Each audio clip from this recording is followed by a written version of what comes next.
نفس لوامہ ہے، اس کو بھی قرآن کریم نے ذکر فرمایا ہے کہ نفس لوامہ جو ہے یہ کبھی توبہ کی توفیق ہو جاتی ہے اس کو، کبھی گناہ کی طرف رغبت ہو جاتی ہے،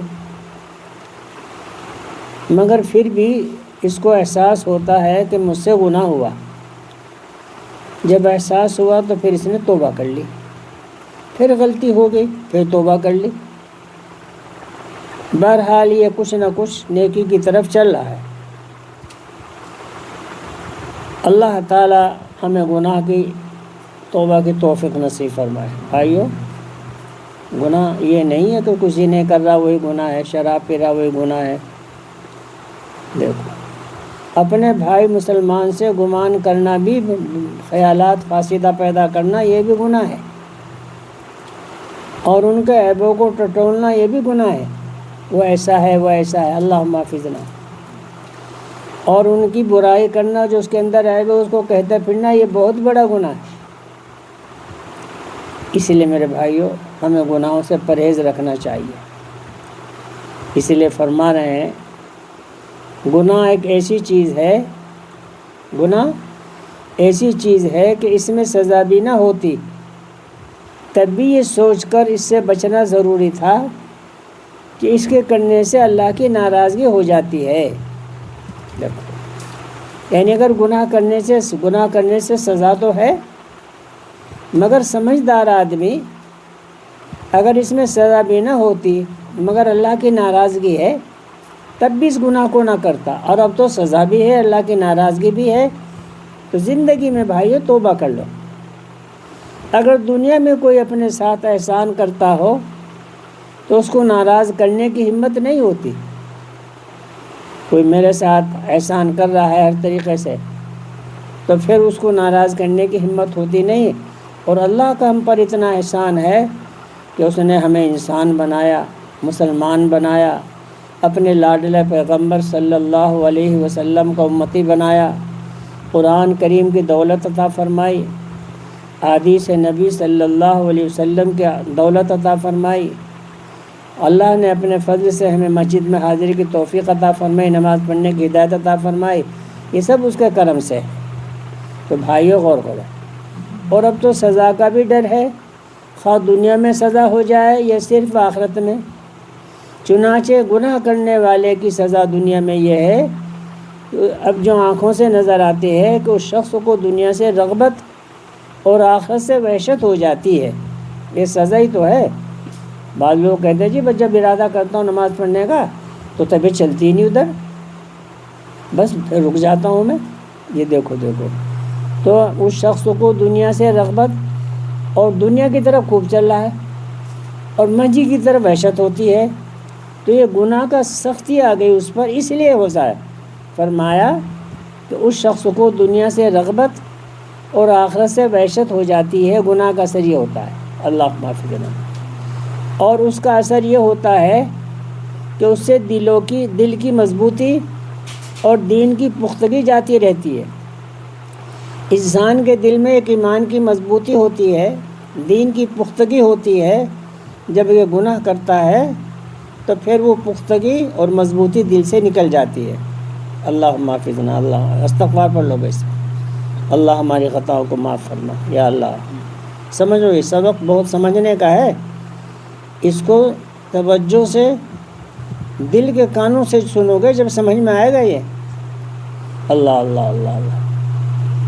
تو ایسی حالت میں تو گناہ کے پاس بھی نہ پھٹکنا چاہیے، خواہ دل کے گناہ ہوں، خواہ ہاتھ پاؤں کے گناہ ہوں، خواہ زبان کے، پھر خواہ وہ اللہ کے حقوق ہوں، خواہ بندوں کے حقوق ہوں، یہ سزا تو سب گناہوں میں مشترک ہے۔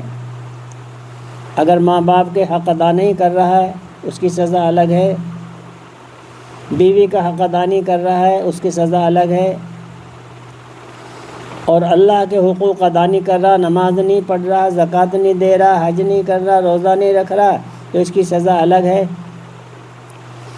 اور اپنے اور اقارب رشتہ داروں کے ساتھ بدسلوکی کر رہا ہے، اس کی سزا الگ ہے۔ سمجھ لو میرے بھائی، اور بعض گناہوں میں خاص سزائیں بھی آتی ہیں. اس لیے ان سب باتوں کے متعلق حدیثیں لکھی جاتی ہے. اب سنو غور سے. حضرت ابو ہریرہ رضی اللہ تعالیٰ عنہ سے روایت ہے کہ رسول اللہ صلی اللہ علیہ وسلم نے فرمایا، نبی پاک علیہ الصلاۃ والسلام کے اس مبارک مجلس میں آئے تو سامعین کو فوراً صلی اللہ علیہ وسلم محبت سے کہہ لینا چاہیے، عظمت کے ساتھ کہہ لینا چاہیے. اس کی ثواب بہت ہے اور اس میں فرحت ہوتی ہے. 10 نیکیاں ملتی ہیں، 10 گناہ معاف ہوتے ہیں، 10 درجے بلند ہوتے ہیں. بھائیو غور تو کرو.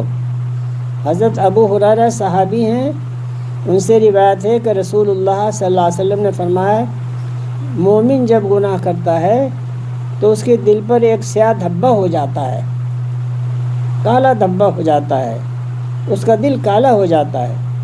جھوٹ بولا، چغلی کی، چوری کی، زنا کی، جھوٹی گواہی دی، رشوت لی، سود لیا، دوسرے کی عزت آبرو پر حملہ کیا، دوسرے کے خلاف گواہیاں دی، دوسرے مال کو ناحق ہڑپ کرنے کی کوشش کی. ان تمام برائیوں سے انسان کا دل سخت بھی ہو جاتا ہے اور کالا بھی ہو جاتا ہے. تو ظاہر بات ہے جب دل کالا بھی ہو گیا اور سخت بھی ہو گیا تو اس کے دل میں نرمی اور لطافت اور پاکیزگی کیسے آئے گی؟ ایسے کیسے دھلیں گے اس کو؟ پھر فرمایا اگر توبہ استغفار کر لیا تو اس کا قلب صاف ہو جاتا ہے. اللہم معاف کرنا. دیکھو میرے بھائی، اگر توبہ استغفار کر لی تو دل کیا ہو جاتا ہے؟ صاف ہو جاتا ہے. استغفار بولو، استغفار بولو. ارے بھائی غور سے بیٹھ. سستی نہیں، چست ہو کر بیٹھ. یہ سبق ویسے نہیں ہے. پھر اگر توبہ استغفار کر لیا تو اس کا قلب صاف ہو جاتا ہے. اللہ. اور اگر گناہ میں زیادتی کی پھر کرتا ہی رہا، وہ سیاہ دھبا اور زیادہ ہو جاتا ہے. سو یہ رنگ ہے جس کا ذکر اللہ تعالیٰ نے اس آیت میں فرمایا ہے. ہرگز ایسا نہیں جیسے کہ وہ لوگ سمجھتے ہیں، بلکہ ان کے دلوں پر ان کے اعمال بد کا رنگ بیٹھ گیا ہے. کلا بل ران علی قلوبہم ما کانوا یکسبون. بھائیو غور کرو، قرآن سمجھو، احادیث نبی سمجھو. قصص واقعات سے انسان کی اصلاح نہیں ہوتی. دین تو دین کے راستے سے آئے گا. قرآن کی آیت کا ترجمہ سمجھو، احادیث نبی صلی اللہ علیہ وسلم کی حدیث نبی صلی اللہ علیہ وسلم کو سمجھو. جو میں آپ کے سامنے عرض کر رہا ہوں یہ سب حدود شرع کی بات عرض کر رہا ہوں. دیکھو حضرت معاویہ سے رضی اللہ تعالیٰ عنہ سے روایت ہے کہ رسول اللہ صلی اللہ علیہ وسلم نے فرمایا، اپنے کو گناہوں سے بچانا. ہر انسان کے لیے کیا فرما رہے ہیں نبی اکرم صلی اللہ علیہ وسلم کہ اپنے کو کہیں سے بچانا؟ گناہ سے بچانا، جھوٹ سے بچانا، چغلی سے بچانا، گالی دینے سے بچانا، دوسرے کی بدگمانی سے بچانا، دوسرے کا عیب ٹٹولنے سے بچانا، دوسرے کی غیبت کرنے سے بچانا، چوری کرنے سے بچانا، رشوت لینے سے بچانا، حرام کمائی سود لینے سے بچانا اور ٹھگا بازی سے بچانا. یہ سارے بڑا گناہ ہے. کوئی مال کے متعلق ہے، کوئی جان کے متعلق ہے، کوئی زبان کے متعلق ہے، کوئی آنکھ کے متعلق ہے. آنکھ سے غیر محرم کو نہیں دیکھنا. دیکھو شہوت کی نظر سے نہیں دیکھنا، غیر محرم کو نہیں دیکھنا. اور جو خرابیاں ہیں ہر وقت انسان کے، شیطان ہر وقت ڈالنے کے فکر میں، گاجے باجوں میں نہ بیٹھو اور اپنے موبائلوں میں تصویریں نہ دیکھو. اللہ ہم سب کی حفاظت. یہ سب گناہ ہیں، یہ سب گناہ ہیں. دیکھو فرمایا اپنے کو گناہوں سے بچانا. سن لو میرے بھائیو، ہم کہتے ہیں جی حکومت ایسی ہو رہی ہے، حکومت ایسی ہو رہی ہے. حکومت کا کیا؟ وہ کہہ رہی ہے ہمیں تم داڑیاں کٹواؤ، اور داڑیاں کٹوانا گناہ کبیرہ ہے. وہ کہہ رہی تم نماز بھی نہ پڑھو، نماز کا چھوڑنے سے 2 کروڑ 88 لاکھ جہنم میں جلنے کا فیصلہ ہے. وہ کہہ رہے تم زکوٰۃ بھی نہ دو، زکوٰۃ نہ ادا کرنے سے جہنم کا توق ڈالا جائے گلے میں۔ وہ کہہ رہے کہ روزہ بھی نہ رکھو، روزہ نہ رکھنے سے اللہ کی رحمت کی نظر ہٹ جائے گی اس کی طرف سے۔ وہ کہہ رہے زکوٰۃ اور حج نہ کرو تو بہت ساری نعمتوں سے، اللہ کی رحمتوں سے محروم ہو جاتا ہے۔ یہ سب ہم کر رہے ہیں ایسا، تو بھائیوں غور کرو، کیونکہ گناہ، اپنے کو گناہ سے بچانا، کیونکہ گناہ کرنے سے اللہ تعالیٰ کا غضب نازل ہو جاتا ہے۔ اس پر غور کرو، گناہ کرنے سے، سن لو کہاں دھیان ہے، کیا دھیان، ادھر دھیان کرو، کیا دھیان، نیچے بیٹھو، ٹھیک سے بیٹھو۔ گناہ کرنے سے اللہ کا حکومت بھیج رہی غضب۔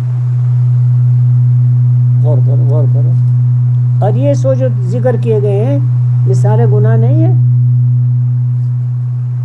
مال تو جائز کما رہے ہیں مگر نمازیں چھوڑ رہے ہیں، مال بھی کما رہے ہیں اور رسومات بیاہ کی کر رہے ہیں، اور بیاہوں میں لگ کے نمازیں چھوڑ رہے ہیں، کوئی ملائی کر رہے ہیں، کوئی پلائی کر رہے ہیں۔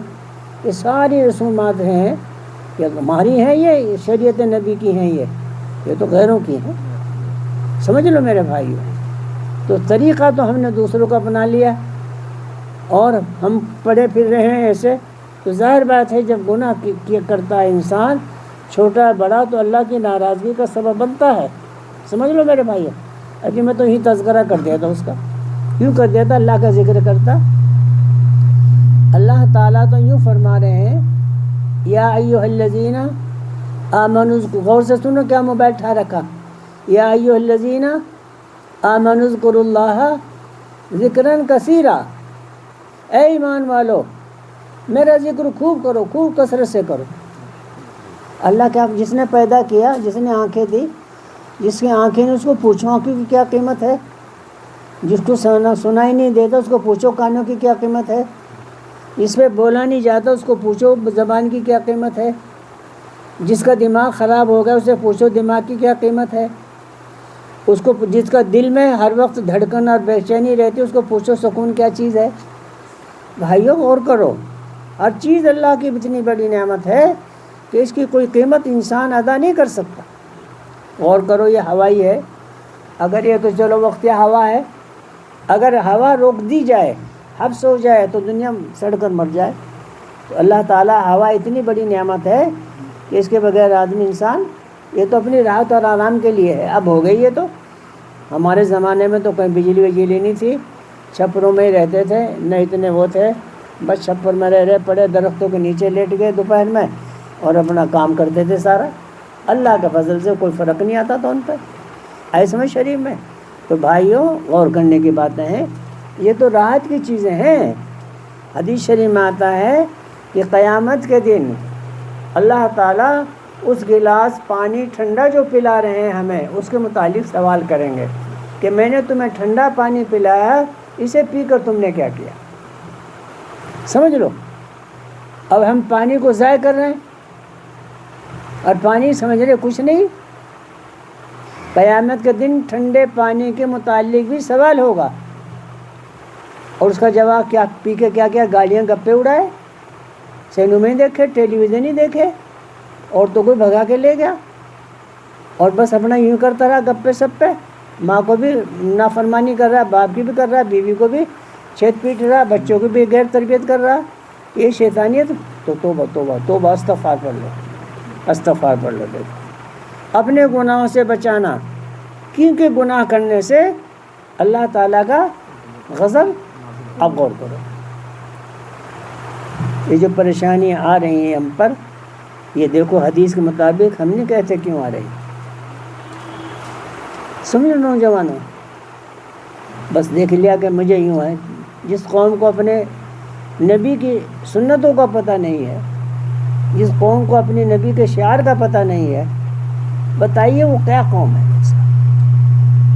شادیوں میں دیکھو، مرنے میں دیکھو، ملنے میں دیکھو، مسجدوں میں دیکھو، وہی حال ہے بس۔ اللہ سے توبہ کرو میرے بھائی، دیکھو، سمجھ لو سمجھ لو سمجھ لو، بات سمجھ میں آ رہی؟ ماشاء اللہ، آ جاؤ یہاں آ جاؤ، میں انتظار کیا آپ کا، تھوڑی سی بات میں پوری کر دوں پھر آپ کا بیان ہوگا. کرسی لے بیٹھو، یہاں آ جاؤ میرے پاس. نہیں آ جاؤ. ایک حدیث پڑھ کے میں پورا کر رہا ہوں اپنی بات. حضرت مولانا تشریف لائے ہیں، دیوبند کے استاد ہیں، مدرسہ دارالعلوم کے. آئی سمجھ شریف میں؟ تو انشاءاللہ ان کا تھوڑا بیان ہوگا، آپ متوجہ ہو کے بیٹھیں. یہ حدیث میں پوری کر دوں. انس بن مالک سے روایت ہے کہ رسول اللہ صلی اللہ علیہ وسلم نے فرمایا، غور سے سنو، کہ میں تم کو تمہاری بیماری اور دوا نہ بتلا دوں. نبی اکرم صلی اللہ تعالیٰ علیہ وسلم کیا فرما رہے ہیں کہ تمہاری بیماری اور اس بیماری کی دوا نہ بتا لو.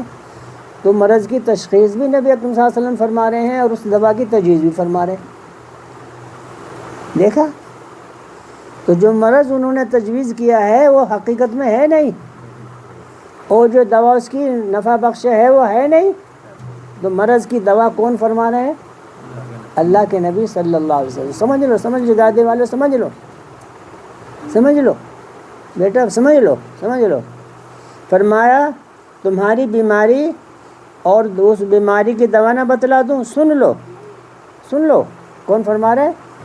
اللہ کے نبی صلی اللہ علیہ وسلم ارشاد فرما رہے ہیں. سن لو، سن لو، اپنی امت کو فرما رہے ہیں، سن لو. کیا سن لو؟ تمہاری بیماری گناہ ہے، تمہاری بیماری گناہ ہے. یہ جو تم نے فیشن کر لیا داڑھی کٹوانے کا، چھوٹی رکھنے کا، یہ گناہ نہیں ہے؟ اور گناہ سے کرنے سے اللہ کا غضب نہیں ہوتا. سمجھ لو میرے بھائیو. اپنے چہروں کو سنت طریقے پر بنا کے رکھو، اپنے لباس کو جمعے کے دن اچھا لباس صاف ستھرا پہن کر مسجدوں میں جاؤ، خوشبو لگاؤ. نبی اکرم صلی اللہ علیہ وسلم کے زمانے میں تو جمعے کے دن خوشبو کی انگیٹھیاں جلتی تھی، انگیٹھیاں، بعض روایت میں انگیٹھیاں جلتی تھی خوشبو کی. اور حضرت عمر فاروق رضی اللہ تعالیٰ عنہ مسجد میں خوشبو چھڑکتے تھے. آئی سمجھ شریف میں؟ اب غیال فرمائیے. تو کیا ہے ہماری بیماریاں کیا ہیں بھائی؟ کیوں سے بولو؟ گناہ. اور گناہ کہاں لگ رہے؟ ہمارے پاس تو ہے نہیں ہیں، کہیں دکان پہ ملیں گے؟ اب تو دکانوں پہ بھی ڈاڑیاں منڈ رہی ہو، گناہ نہیں. عورتوں کو جانچ رہے گناہ نہیں. ٹیلی ویژن دیکھ رہے گناہ نہیں. اللہ تک استغفار پڑھو، استغفار. دیکھو دیکھو استغفر اللہ. جھوٹ بول رہے گناہ نہیں. بیچنے میں ہیرا پھیری کر رہے گناہ نہیں. سن لو، سن لو، سن لو، سمجھ لو. دوسرے بھائی کی برائی، میں تو مذاق میں کہہ دیا تھا. کیوں کہہ دیا تھا مذاق میں؟ جب اس کی اہانت ہو رہی ہے، اپنے بھائی کی برائی ہو رہی ہے، تو مذاق میں کہو یا کسی میں کہو تو گناہ ہی ہے. گناہ تو گناہ ہی ہے. دیکھو تمہاری بیماری گناہ ہے، تمہاری بیماری، چاہے وہ جھوٹ بول رہا ہے، چاہے چغلی کر رہا ہے، چاہے غیبت کر رہا ہے، چاہے اپنے بھائی سے بزدلی کر رہا ہے، چاہے سود لے رہا ہے، چاہے رشوت لے رہا ہے، چاہے حرام کمائی کما رہا ہے، کہ وہ غیر عورتوں کو دیکھ رہا ہے، یا ٹیلی ویژن دیکھ رہا ہے، یا سینما دیکھ رہا ہے، یا یوں بازاروں میں ادھر ادھر کی نمازیں چھوڑ رہا ہے اور اپنے بھائی کو ستا رہا ہے. سارے گناہ ہیں اور یہ اکثر پائے جا رہے نہیں. سمجھ رہی ہوں؟ پائے جا رہے نہیں، برداشت کرنے کا مادہ ہی نہیں ہے. دیکھو دیکھو دیکھو. اور تمہاری دوا استغفار ہے. بیماری کیا ہے؟ گناہ. بیماری کیا ہے اور دوا کیا ہے؟ تو ہم کیا پڑھیں گے اب؟ استغفر اللہ ربی من کل ذنب واتوب الیہ. استغفر اللہ ربی. اور بہتر یہ طریقہ پڑھنے کا ہے سبحان اللہ وبحمدہ سبحان اللہ العظیم استغفر اللہ العظیم الذی لا الہ الا هو الحی القیوم واتوب الیہ. کیا پڑھو؟ سبحان اللہ پڑھ لو نا. سبحان اللہ وبحمدہ سبحان اللہ العظیم استغفر اللہ العظیم الذی لا الہ الا هو الحی القیوم واتوب الیہ. 100 مرتبہ پڑھ لو. یہ سبحان اللہ وبحمدہ سبحان اللہ العظیم کا تو بہت اونچا مرتبہ ہے، میزان عمل میں بھاری ہو جائیں گے. زبان پہ ہلکے ہیں، اور اللہ کے یہاں بڑے محبوب اور مقبول بھی ہیں، مطلوب بھی ہیں، اور میزان عمل میں یہ دو لفظ کتنے ہو جائیں گے؟ بھاری ہو جائیں گے اس کے پڑھنے والے کا عمل۔ بھائیوں غور کرو، ان مدارس سے، ان مجلسوں سے محبت رکھو اور اپنے غفلت نکالو۔ اب میں اپنی بات یہیں پوری کر رہا ہوں۔ تو گناہ کیا ہے ہمارے؟ مرض کیا ہے ہمارا؟ گناہ۔ سمجھ میں نہیں آ رہا؟ کیا ہے ہمارے؟ مرض۔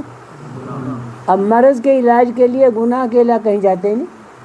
یہ چنڈی گڑھ پڑھا، وہاں پڑھا، لاکھوں روپے خرچ کر رہے ہیں، اور دین کی بات پوچھنے کے لیے 100 روپے کا تیل نہیں خرچ کر سکتے۔ زور پڑتا ہے نا کچھ، وہاں تو خرچ ہو رہا۔ سمجھ شریف میں آئی نہیں بات؟ تو بھائیوں اتنی غفلت جب ہمارے میں آئے گی پھر کیا ہوگا؟ جب گناہ کرتا ہے بندہ تو اللہ کا کیا ہوتا ہے؟ اللہم معافی ذنوب۔ گناہ سے کیا ہوتا ہے؟ غضب ہوتا ہے۔ دیکھو حدیث میں آتا ہے، کیونکہ گناہ کرنے سے اللہ تعالیٰ کا غضب نازل ہوتا ہے۔ احمد میں اس کو روایت کیا ہے۔ سمجھ شریف میں آئی بات؟ تو بھائی ہمیں یہ کرنا ہے۔ اللہ تعالیٰ اپنے فضل سے چند باتیں جو میں نے عرض کی ہیں، یہ سبقاً ہے میرے لیے بھی، آپ حضرات کے لیے بھی۔ اب حضرت مولانا دارالعلوم کے عربی استاد ہیں، ماشاءاللہ بڑے خلیق ہیں، بڑے محبت رکھتے ہیں۔ آپ حضرات کی محبت میں تشریف لے آئے ہیں۔ یہ اصل میں تو افتتاح اس چھپر کا انہی سے ہوگا آج۔ میں تو انتظار کر کے بات شروع کر دی تھی۔ کرسی لے ہو گئی۔